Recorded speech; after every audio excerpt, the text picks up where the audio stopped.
If someone were to ask me how I came to Christ, I would tell them right away that it definitely wasn't a linear path. I struggled through the highs and lows of my faith through my life. My family was all Christian, and as well as my extended family. But what did it mean for me? I saw people following God all around me when I was younger, and I thought it was something that I had to do or was supposed to do. But only till later did I realize that it was a choice, and a hard one for some. In first grade, I accepted Jesus into my life, not knowing much about God or Jesus and how much he loved me, just thinking about that it was something that I was supposed to do. As I learned about God, I realized that maybe when I had accepted Jesus into my life in first grade, did I actually mean it? So in third grade, I accepted Jesus into my life again. Now, did I need to do this? Probably not, but it was something that I needed to show myself to see that I was actually following God. In fifth grade, I got baptized, and I wanted to tell everyone that I loved Christ, but I didn't know that my biggest test was just around the corner. I soon found out that I was to have open heart surgery. Now, this really scared me, and even if I tried to hide it, God still knew the fear. And the fear got so bad that I had to go to therapy, and the months after were really hard. But this is a time in my life where God really calmed me and stepped in. He gave me the courage to get through this hard time. And if God can give me the courage to get through it, can't he be there in the stress of school or performances or speeches? God loved me enough and cared about me enough. Now, in the summer after fifth grade, I went up to Hume Lake for the first time, and I would say this was a high point in my faith. The pastor at Hume really spoke to me, and I really heard the words of God in that church. I was really overwhelmed by God's sheer just power and love for me, that I wanted to go share the words of Jesus with everyone down from the mountain. But when I got down from the mountain, I didn't feel the same spark that I had felt. It was like it was all gone, but it wasn't all gone. I continued. I had the grit to get through this rough time, and YOCF really helped me in doing so. With their youth groups and Bible studies, I thrived with my peers and just learned more about Jesus. They also help me in my faith now, but I think the difference is that I still have a relationship with God apart from YOCF. My faith has grown even with the highs and lows, and it is still growing even today. Thank you.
everybody.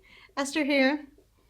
When I was in 7th grade, my family decided to start attending a new church. So we started visiting some of the churches in the area, and there's one in particular that I remember the first day I was there.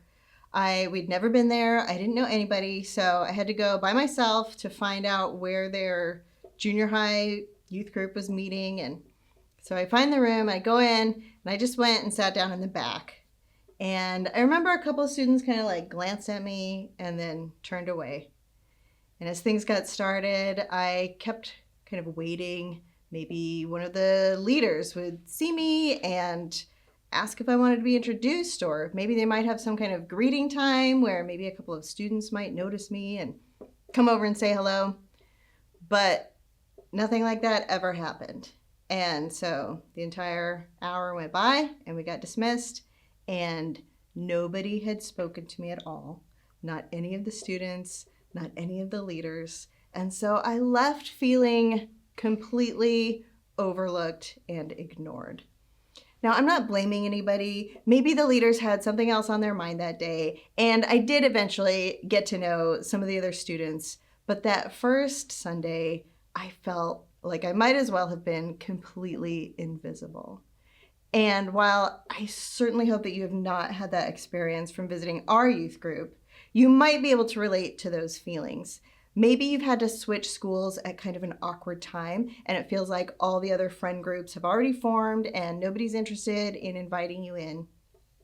Or maybe you're the youngest in your family, and it just kind of feels like all your siblings and even your parents just have more interesting, more important things going on, and they don't have a lot of time to pay attention to you.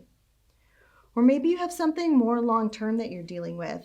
You've got a learning disorder or a physical disability, or you've had some mental health struggles that you feel have just kind of put you on the sidelines while everybody else is continuing to move forward.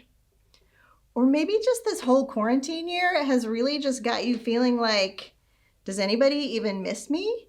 Maybe you've only heard from a couple of your friends recently and you think, when things reopen and everyone starts getting together, what if I just didn't show up? Would anybody care? Would anybody notice? Would they come looking for me? Maybe you've been turning off your microphone and your video for all of your Zoom meetings, and it doesn't seem to make any difference. When we feel that way, when we feel like we don't matter, it takes all the joy out of our lives. It keeps us from connecting with other people, and it's a really crummy way to feel, and nobody wants to experience that. The good news is that today we are going to be talking about someone who was very familiar with these feelings that all of us have experienced at some time or another. And what we learn from her life could make a major difference in ours. Now, in this series, Afterlife, we are talking about Easter, which is basically the biggest day in all of history for those who follow Jesus, because that is the day that Jesus rose from the dead and showed the world that he was bigger and better than anything we could have imagined. And more specifically, we are talking about people who encountered Jesus after his resurrection, and their life after they met him was dramatically changed. Today, we are going to be talking about somebody named Mary and her experiences with Jesus both before and after the resurrection. But first, let's cover a little bit of context. Remember that from last month? Last month, we talked about how the Bible is broken into two major sections. First, you have the Old Testament, which is the people of God before Jesus. Then Jesus is born, and the rest is the New Testament. And the first 4 books in the New Testament are basically biographies of Jesus, and we call those the Gospels. They are named after, they're each named after the person that wrote them. So we have Matthew, Mark, Luke, and John. And if you've ever read any of the Gospels, you might have noticed there are a lot of women named Mary. It was actually the most popular name for women in Palestine at the time of Jesus, and it can get a little confusing. The most famous, of course, is Mary, the mother of Jesus, but after her, the most frequently mentioned woman in the Gospels is someone we know of as Mary Magdalene. Magdalene probably wasn't her last name. It was probably a reference to where she was from, but they needed some kind of title to distinguish her from all the other Marys. Now, there's a lot that we don't know about Mary Magdalene, but there are a few key things that we know for sure. We know that she was a highly committed follower of Jesus. She traveled with Jesus and his disciples and helped support them financially. And we know that she had 7 demons cast out of her. Now that sounds really intense. And we don't actually know exactly what that experience was like for her because it's actually just kind of mentioned in passing in one of the Gospels.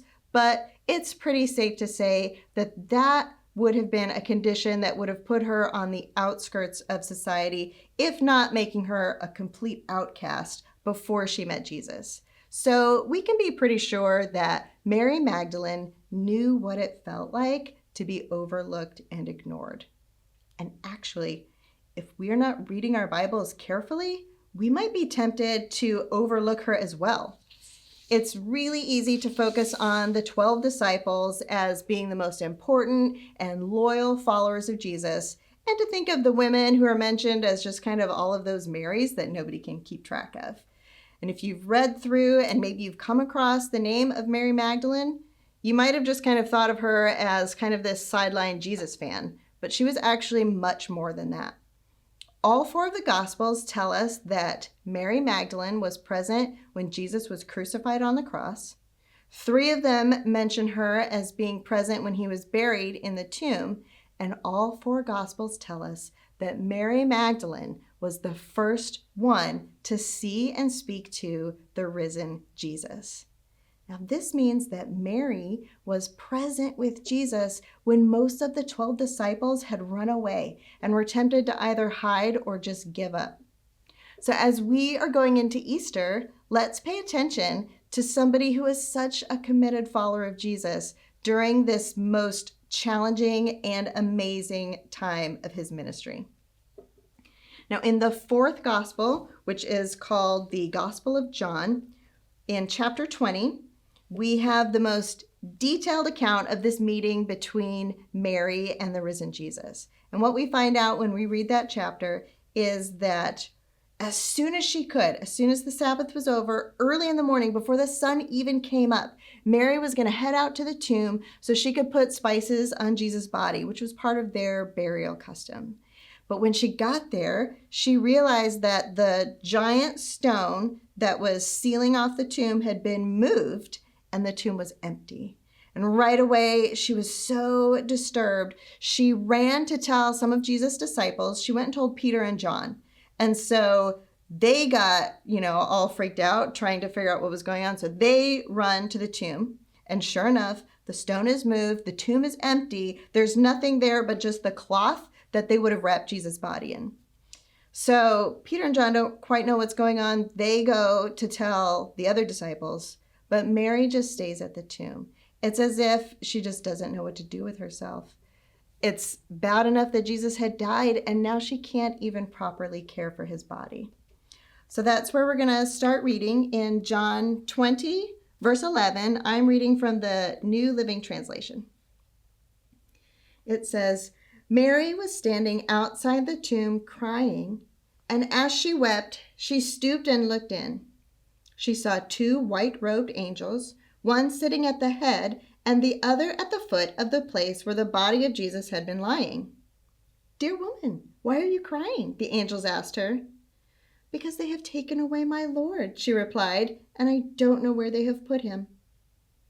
She turned to leave and saw someone standing there. It was Jesus, but she didn't recognize him. Dear woman, why are you crying? Jesus asked her. Who are you looking for? She thought he was the gardener.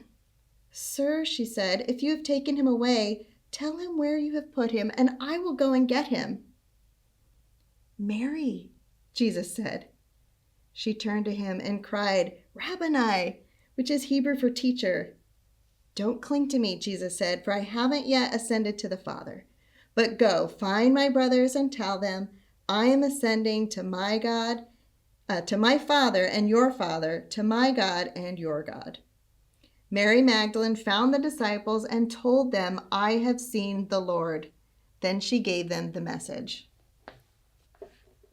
So on the day that Jesus defeated death and proved that God's love and power and faithfulness is bigger and stronger than anything else, he made sure that Mary was there to see it. And that's actually more of a big deal than we might at first realize. Jewish women at the time of Jesus had extremely limited lives, due partly because of some questionable interpretation of some Old Testament verses, plus the negative influence of the surrounding Greek and Roman culture meant that women at that time received almost no education, and they were not permitted to take part in any part of public life. And so one thing that meant was they were not viewed as valid witnesses. They were not allowed to testify in court. Basically, they were not seen as being as trustworthy as men. And yet, over and over again, the Gospels tell us that at the cross, at the tomb, and on Easter morning, it was a woman who first saw Jesus, recognized him, and was given the task of telling others about the resurrection. While the surrounding world saw women as limited, inferior, and even untrustworthy, Jesus saw something different. He valued and elevated them. He spoke with them openly. He appreciated their support and friendship. He taught them as students, and he decided to give Mary the privilege of giving the first reports of his resurrection. So while others might have made assumptions about Mary based on her gender or her past that would have put her to the side, Jesus brought her into the action and showed with his words and his actions that he valued her and found her trustworthy. So while the world was sending one message, Jesus was sending another. And in case Mary had any doubt as to which one to believe, Jesus' resurrection gave him all the credibility in the world. The resurrection proved that Jesus was who he said he was, and that everything he said was true.